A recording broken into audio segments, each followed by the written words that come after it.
여러분 안녕하세요. 지난 영상에서 음연 문법과 비슷한 는다면 문법 그리고 거듭 문법을 같이 공부해 봤는데요. 는다면 문법과 거듭 문법은 음연하고 바꿔서 사용할 수 있기 때문에 여러분이 생각하실 때 비슷한 문법이라고 생각할 수도 있을 것 같은데 사실은 가지고 있는 특징이 조금 다릅니다. 오늘은 두 문법이 어떻게 다른지 한번 비교해 보도록 하겠습니다. 먼저 는다면 문법의 특징은요. 그 일이 일어날 가능성이 아주 낮거나 그 일이 일어날 가능성이 전혀 없다라고 생각할 때 사용합니다. 그래서 당연히 일어날 일에 는다면 문법을 사용하면 조금 어색한 느낌이 있습니다. 문장을 보면서 한번 이야기해 볼까요? 나도 그 배우처럼 예쁘면 좋을 텐데.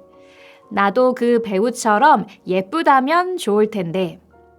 여러분, 이 말을 하고 있는 사람은 아마 자기가 좋아하는 그 배우를 생각하면서 그 배우처럼 예뻐졌으면 좋겠다 그런 바람을 가지고 말하고 있겠죠.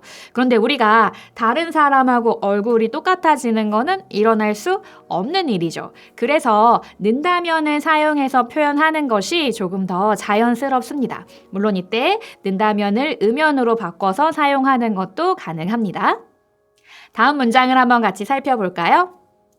여름이 되면 우리 고향에 비가 많이 올 거예요. 여름이 된다면 우리 고향에 비가 많이 올 거예요. 어떠세요, 여러분? 여름이 온다, 이거를 한번 생각해 볼까요?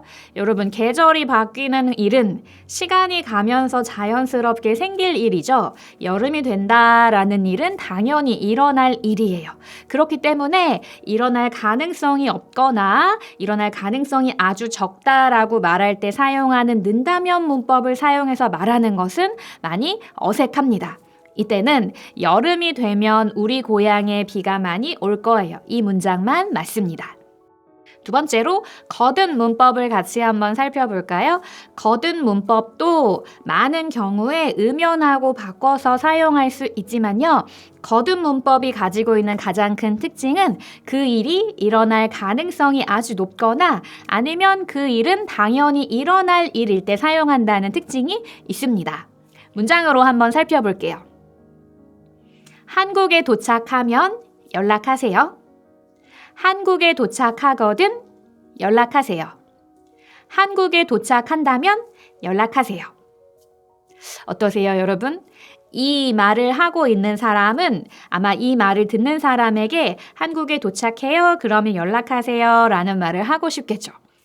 이 말을 듣고 있는 사람은 아마 지금 공항에 있거나 비행기를 타고 조금 있으면 한국에 도착할 사람이겠죠.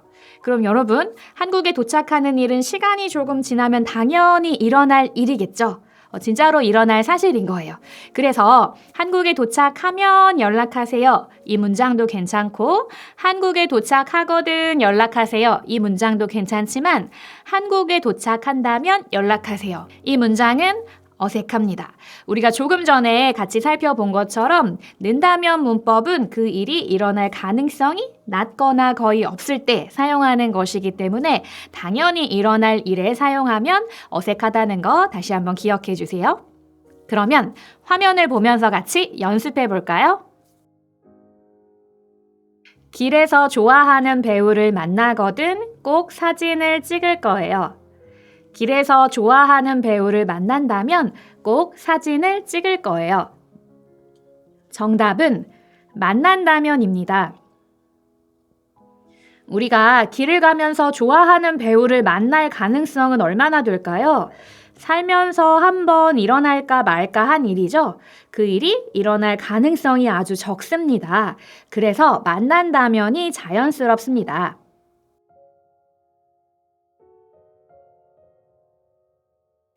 겨울이 되거든 같이 스키 타러 가자.